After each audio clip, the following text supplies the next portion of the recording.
जितेंद्र और मुकुंद रेलगाड़ी से उतरकर अनंतदा के घर पहुंचे थे, जो हाल ही में कोलकाता से स्थानांतरित होकर प्राचीन नगरी आगरा में रहने आए थे।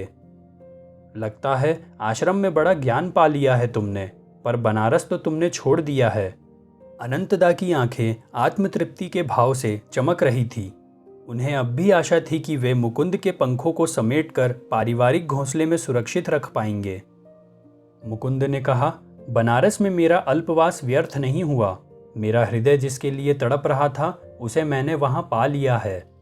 अनंतदा ने कहा, तो अब तुम्हारा क्या विचार है मेरे घुमक्कड़ भाई? मुकुंद ने कहा, जितेंद्र ने मुझे आगरा आने के लिए मनाया। यहाँ हम ताजमहल की सुंदरता देखेंगे और उसके बाद हम लोग मेरे गुरु के पास जाएंगे, जिनका आश्रम श्री रामपुर में है। थोड़ी देर बात करने के बाद अनंतदा ने कहा, मेरा यह प्रस्ताव है कि मैं तुम्हें और तुम्हारे गुरु भाई जितेंद्र को अभी सुबह निकट ही स्थित वृंदावन भेजूं। तुम दोनों अपने साथ एक भी रुपया नहीं ले जाओगे। तुम भिक्षा नहीं मांगोगे, ना अन्न की ना पैसे की। तुम किसी को भी अपनी परिस्थिति से अवगत नहीं करवाओगे। तुम भोजन से वंचित नहीं रहोगे और तुम वृंदावन में फंस कर नहीं रहोगे। यदि आज रात 12 बजे तक इनमें से किसी भी शर्त को तोड़े बिना तुम दोनों मेरे बंगले पर लौट आओ, तो मैं आगरा में सबसे अधिक विस्मयचकित मनुष्य होऊंगा। मुकुंद ने वह चुनौती स्वीकार की।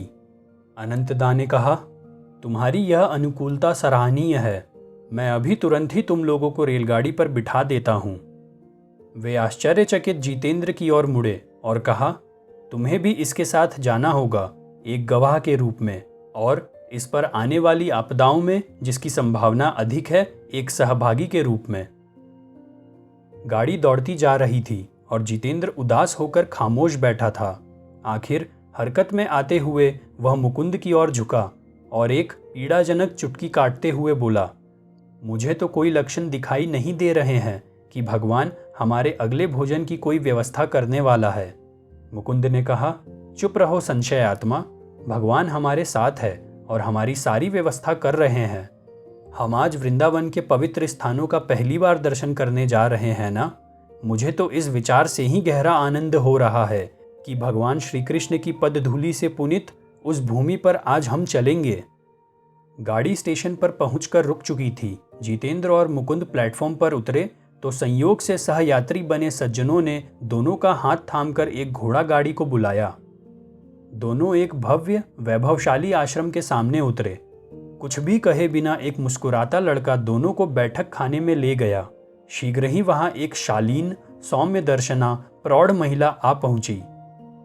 दो में से एक सज्जन ने आश्रमवासी महिला से कहा, गौरी माँ, राजकुमार तो नहीं आ सके।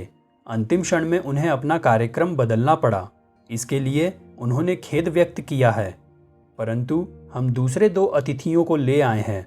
जैसे ही गाड़ी में हमारी मुलाकात हुई, मैं इनकी ओर खिंच गया। मुझे ये कृष्ण भक्त प्रतीत हुए। अच्छा बच्चों, हम चलते हैं। भगवान ने चाहा तो फिर मुलाकात होगी।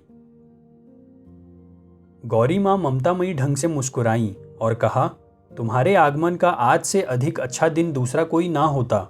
आज इस आश्रम के दो आश्रयदाता राजकुमार यहाँ आने वाले थे।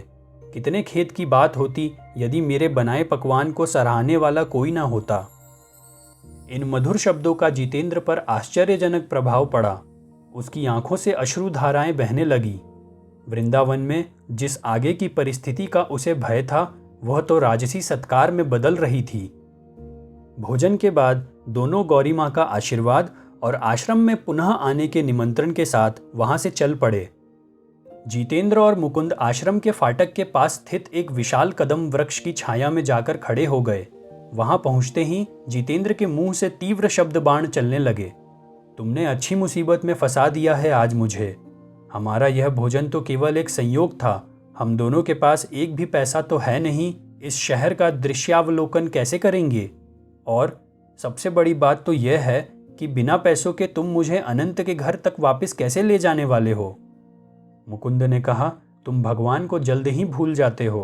अब तुम्हारा पेट जो भर गया है। जिस भगवान ने हमें खाना खिलाया वही हमें वृंदावन का दर्शन भी कराएंगे और आगरा वापस भी ले जाएंगे। इतने में एक क्षीणकाय युवक मुकुंद की ओर तेजी से आता दिखाई पड़ा।